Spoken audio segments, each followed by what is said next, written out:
আসসালামু আলাইকুম। শুরু করতে যাচ্ছি নতুন আরও একটি ভিডিও। আজ সুইডেনের ন্যাশনাল ডে। তো আমি আতিক এবং ইমতিনা আজকে ঘুরতে যাচ্ছি, গিয়ে আজকে ঘোরাঘুরি করব আর ঘুরে দেখব আসলে ওদের এই কালচারটা কেমন, কি বৃত্তান্ত। তো আপনাদের সাথেও শেয়ার করব এই আর কি। তো চলুন। হ্যাঁ, কি খাচ্ছ ইমতিনা? এটা কি মা? এটা কি মা? কি এটা? এটা কি মা? জুস? বলো, তুমি তো বলতে জানো, বলো বেশ এটা কি? কয়েক বছর হলো সুইডেনে আমরা আছি, তবে এই দিনে কেন জানি না বের হওয়া হয়ে ওঠে না। যদিও এই দিনে আতিকের ছুটি থাকে, তবু কোনো না কোনো কারণে দেখা যায় যে এই দিন বের হওয়া হয় না। তো যাই হোক, আজ আমরা ঠিক করেছিলাম যে একটু বাসার বাইরে বের হব এবং দিনটা উপভোগ করব। যতটা সম্ভব আমরা বাসার বাইরেই কাটাবো। আজ সুইডেনের ন্যাশনাল ডে 6 জুন।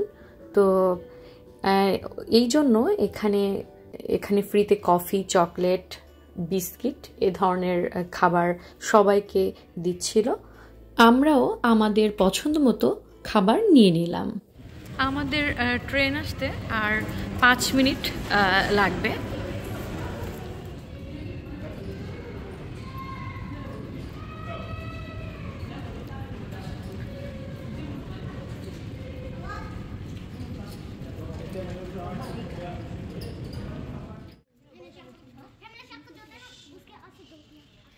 এখানকার মেট্রো রেলের স্টেশনগুলোতে এরকমভাবে ডিজাইন করা থাকে, কালারফুল, যাতে দেখতে ভালো লাগে।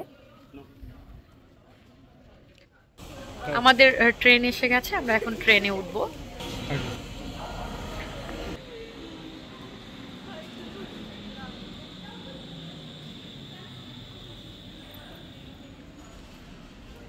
এই সাইডে উঠলে মনে হয় ভালো হতো, এই সাইডটা ফাঁকা ছিল।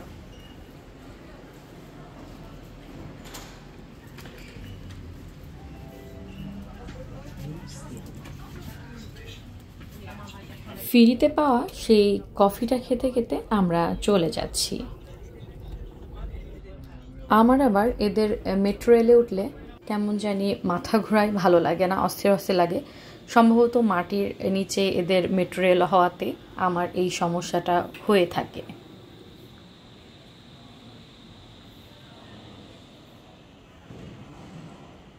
ছুটির দিন হওয়াতে আজ কম বেশি সবাই বাসা থেকে বেরিয়ে পড়েছে। আর সুইডেনে শীতকাল অনেক দীর্ঘ সময় হওয়াতে সামারটা যখন এদের আসে তখন এদের সবার মধ্যে, আমাদের ভাষায় বলতে গেলে, ঈদ কাজ করে। আর আপনারা যারা আমার ভিডিওগুলো দেখেন তারা অনেকে ইনবক্সে আমাকে বলেন যে কিভাবে সুইডেনে আসবেন বা কিভাবে আমি তাদের সাহায্য করতে পারি। আসলে এখানে আমার সাহায্য বা সহযোগিতা করার কোনো সুযোগ নেই, আমি নেওয়ার কেউই না। আপনাদের সুযোগ বা জানাশোনা থাকলে বা আপনারা চেষ্টা করবেন লেখাপড়ার মাধ্যমে আপনার এখানে আসতে, অযথা এইগুলো বলে আমাকে দয়া করে লজ্জা দিবেন না, এই আর কি। যাই হোক, তো আমরা রাস্তায় এখনও আছি। আর আমি মনে করি যদি নিজের দেশে মাথা গোজার ঠাঁই আর 3 বেলা 3 মুঠো খাবার ঠিকমতো খেতে পারেন, পরিবার পরিজন নিয়ে ভালো থাকেন, তাহলে বিদেশে না আসাই ভালো। যদি ঘোরার সুযোগ থাকে ঘুরতে আসুন, এই আর কি। এটা রাজার বাড়ি। তো এখানে এই দিনে সাধারণত ফ্রিতেই সবাই ঢুকতে পারে। তো আজ আবার এরা 200 ক্রোনা করে এক একজনের জন্য টিকিট নির্ধারণ করেছে। তো আমরা ভিতরের দিকে যাব না, আমরা বাইরের দিকেই ঘোরাঘুরি করব।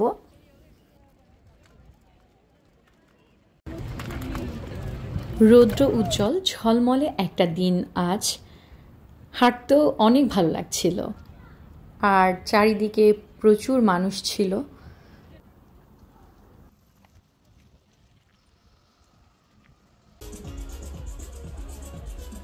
সামনে একটা বার, সেখানে যাওয়ার জন্য সবাই এই যে কিউতে দাঁড়িয়ে আছে, যে যার মতো আনন্দে আজকের দিনটা পার করবে।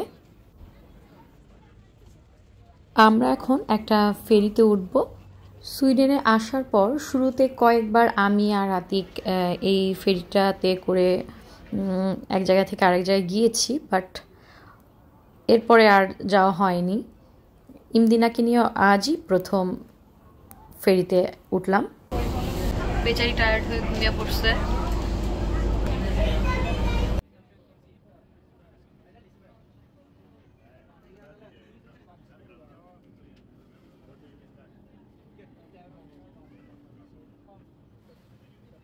এরই মধ্যে হঠাৎ ওয়েদারটা বেশ খারাপ হয়ে গেছে, সাথে বাতাসও অনেক হচ্ছে।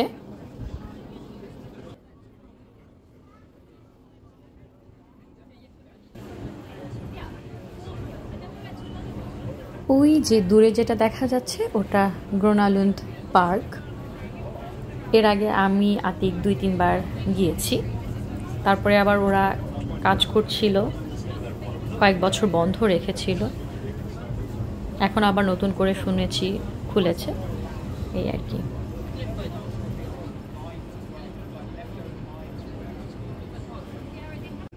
এইগুলা দূর থেকে দেখছিলাম আর নিজেদের পুরনো যে অভিজ্ঞতা সেগুলা নিয়ে ভাবছিলাম আর হাসছিলাম। শুরুতে তো খুবই ভয় পেয়েছিলাম।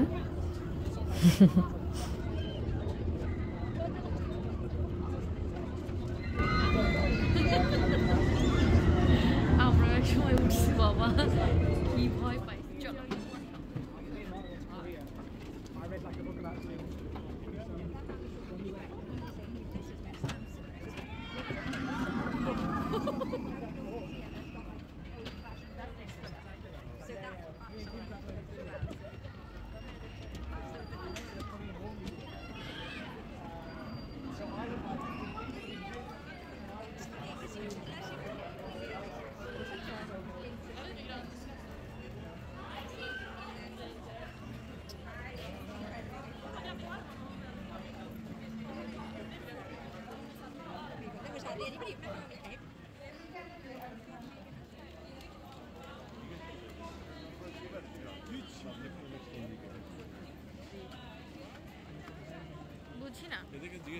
এখানকার পাবলিক টয়লেট ব্যবহার করতে গেলে কোথাও 5 করোনা, কোথাও 10 করোনা দিতে হয়, যা বাংলাদেশ টাকায় 100-110 টাকা বা 50-60-70 এরকম।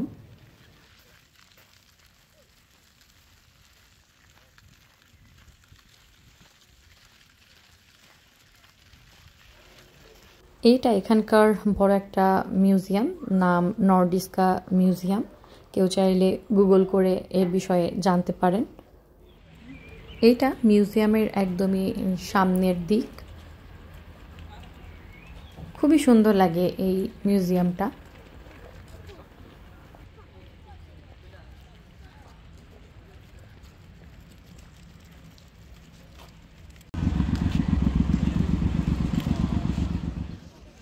চারিদিক উৎসব মুখর একটা পরিবেশ। এটা সুইডেনের পতাকা। ইমদিনা, ইমদিনা বাবার কোলে।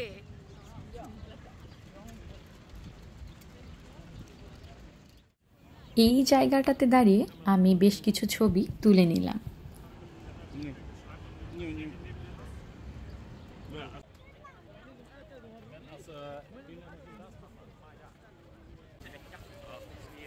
এক ঝাঁক তরুণী মিউজিক বাজিয়ে মজা করতে করতে তারা যাচ্ছিল। বেশ অনেক সময় ঘোরাঘুরি করার পরে আমরা খুবই ক্ষুধার্ত, তো আমরা খেতে আসলাম।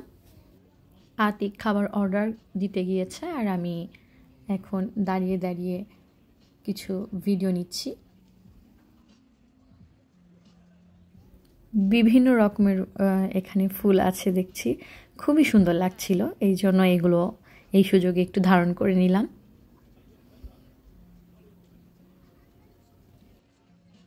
আমরা আমাদের খাওয়া শেষ করে এখন যাচ্ছি বাসার উদ্দেশ্যে। বেশ অনেকই ঘোরাফেরা হলো। আমরা সবাই ভীষণ ক্লান্ত, কারণ অনেক দিন পরে অনেকক্ষণ হাঁটাও হলো, প্লাস ঘোরাঘুরি, খাওয়া দাওয়া সব কিছুই ভালো ছিল আলহামদুলিল্লাহ। তো এখানেই শেষ করছি। বাই।